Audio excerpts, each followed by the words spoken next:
एक मुद्दा है जिससे देश परेशान।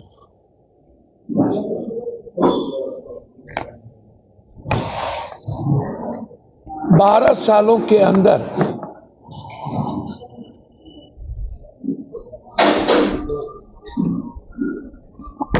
लगभग नेताओं ने इस देश की लड़कियों के साथ, बेटियों के साथ हवस का शिकार बच्चियों को बनाया।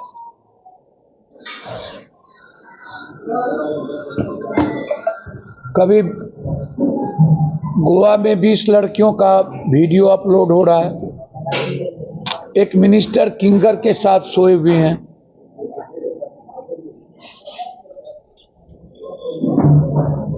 एक ऐसी लड़की जिसने मोदीनामा लिखा, उन्होंने ट्वीट करके एक एक घटनाक्रम को बताया। अभी तक उस पर ना तो कोई केस हुआ, ना तो कार्रवाई हुई, ना ही नोटिस भेजा गया। इस तरह लगातार बिहार और देश में नेताओं के द्वारा और बड़े पूंजीपति उद्योगपतियों के द्वारा और पदाधिकारियों के द्वारा लगातार भारत की बेटियों पर, बच्चियों पर गिद्ध दृष्टि है। फिर आम आदमी का क्या होगा?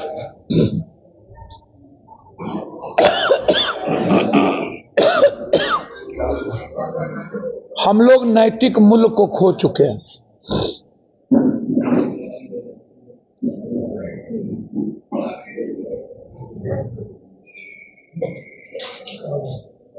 पूरे देश में एप्स्टीन कोने कोने में फैला हुआ है।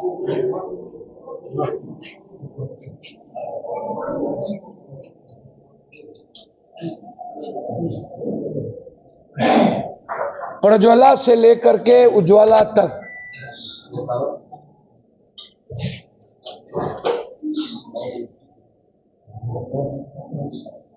अब आप हमें एक बात बताइए, इस देश में बच्चियों को बचाने के लिए अब एक बड़े क्रांति की जरूरत है। पहले हम ड्रग्स, सूखे नशा, इनसे बच्चियों को बचाने के लिए कह रहे थे। अब तो लगभग 90% नेताओं से, पदाधिकारियों से कोई बच्ची बचने की स्थिति में नहीं है। और इन मुद्दों को मैंने परसों भी उठाया।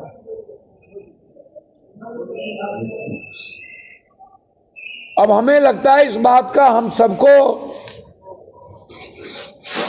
घोषणा कर देना होगा कि बेरोजगारी भत्ता छोड़िए, सेक्स भत्ता की शुरुआत करिए।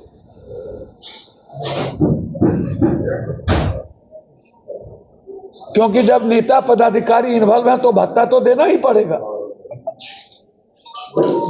छात्रवृत्ति, वृद्धा पेंशन हो गया, खत्म। अब सेक्स पेंशन, सेक्स भत्ता की शुरुआत करें। यह देश की बच्ची सुरक्षित नहीं है। मैंने कहा कि स्पीडी ट्रायल हो, चाहे वो नेता हो, चाहे नेता का तो 1 महीने के अंदर स्पीडी ट्रायल करके उसको फांसी की सजा। अब पूरे देश में यह चर्चा है कि कोई भी महिला यदि राजनीति में आएगी तो रूम होके गुजरना पड़ेगा। इससे बड़ा दुर्भाग्य क्या हो सकता है? ये मेरी मां बहनों के लिए गाली है। पिक्चर में जाइए तब बिस्तर से निपटिए, कॉस्टिंग कोच होगा,